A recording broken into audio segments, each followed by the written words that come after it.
This is the kind of energy which can be a base for a whole spiritual revolution which can go through the country or through the world. Because Shiva himself sat there and they acquired this quality. Here it's ready, sitting there. All you have to do is look up and be receptive to it, that's all.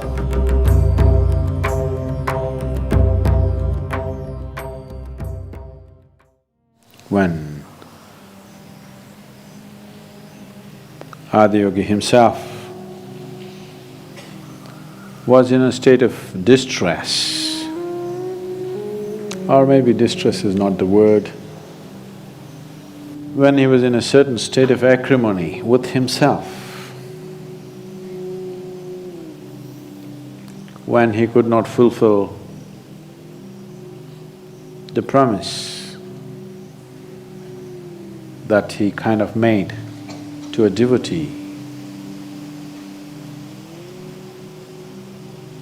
because he got deceived by some other forces. He was disappointed and angry with himself, in a certain state of despondent.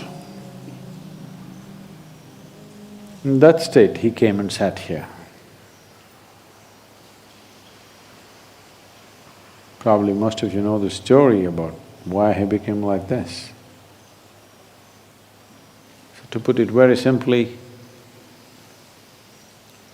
a South Indian woman, South, the very tip of the subcontinent, which is today, for a long time it's been known as Nagarkoil, which means the serpent temple. Today the very tip is known as the Kanyakumari, where the three oceans meet and merge. So really down south, a woman devotee expressed her love for him and said, she set a date for him. No, she was not having a date with him, she set a date for him.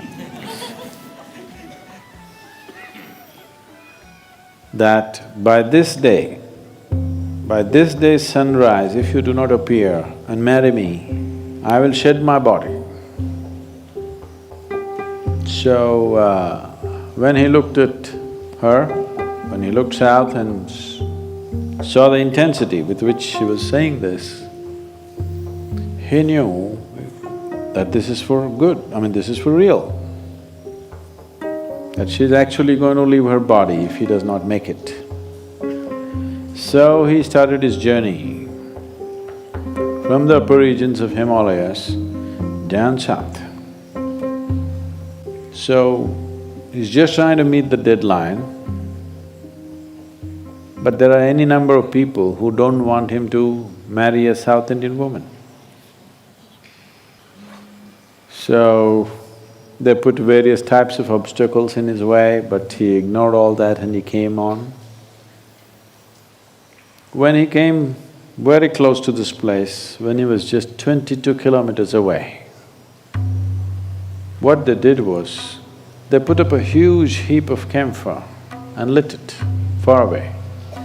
In the early morning, mist, when there is mist, every particle of water in the air acts like a magnifying glass, and it just blew up in such a big way that it actually looked like a sunrise. Then they told him, sun has come up, she would have left her body anyway, what are you going there for? He was just 22 kilometers away from that place. Then he saw the whole place being lit up by the sunrise, which was actually a camphor hill that they lit. He felt totally dejected with himself that he couldn't make it in time, and he turned back. So that place today is known as the Suchindran. And he walked up this way, went up this mountain and sat there, despondent, angry, in a state of self-acrimony. He did not sit there blissfully. He sat there very intense, angry, not with someone else, for his own failure. So because he sat here in that condition, which is rare, the place acquired a completely different kind of intensity, a completely different kind of quality about itself, and it bred a whole series of yogis who went to do sadhana there because Shiva himself sat there, and they acquired this quality. They walked with the same rage and intensity, not rage about anybody, simply angry, not about anything. So, a whole series of yogis came from that.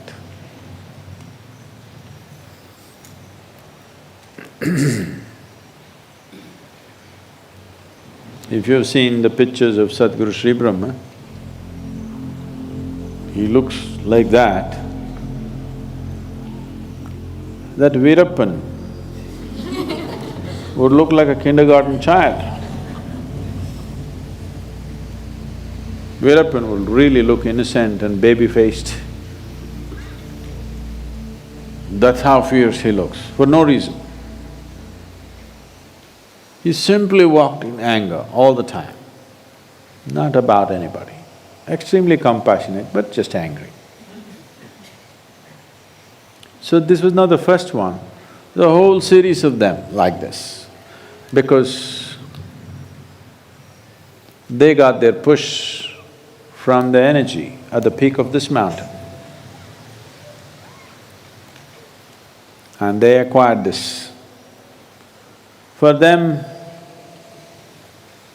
for this series of yogis who came, for them, the only transmission that they would trust is that of the Adi-yogi. They are not the kind to trust anything else. They are not the kind to trust any other human being on the planet. Only if it comes from him, it's real for them, otherwise it's not. So they grew in this, because here Adi-yogi sat in a certain state of fierceness, despondence, and a kind of acrimonious condition within himself. The very peak acquired that quality, divine, but in a different way.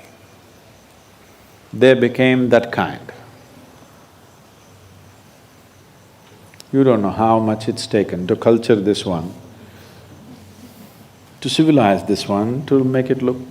I know I still don't look civilized, but I'm at least… if you don't see my face, I'm sounding civilized, haven't I?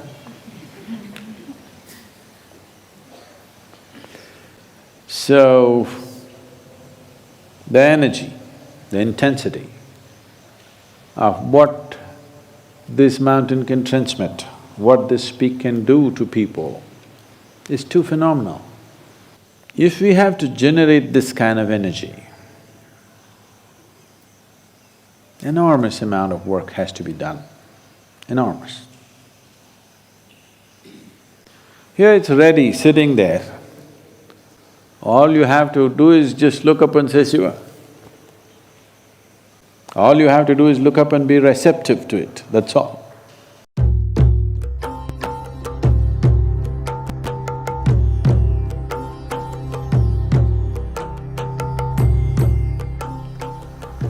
When such a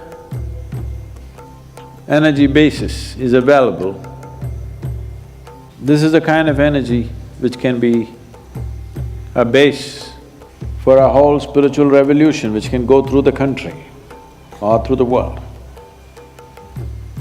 This is not an exhaustible kind, it's an inexhaustible kind. It's not something that'll run out. It's something the more you draw, the more forceful it becomes. We would like this to happen to the whole world, but I'm thinking right now, I'm getting old, so I'm thinking more modest these days. I'm thinking at least people who happen to be born in Tamil Nadu should not spend their life without ever being in touch with this energy. This must happen at least for the 62 million people. We don't want to leave out the country, but I feel if it happens to whole of Tamil Nadu, Tamil people are very effervescent people. I'm sure they will make sure the rest of the country shakes with that energy too. If all of them get it. For me personally, the mountain is of great significance because my guru chose to leave his body there too. And I've still not dared to step into that space. I know where it is, but I still don't have the temerity to step upon his grave. So I'm staying away from it for now.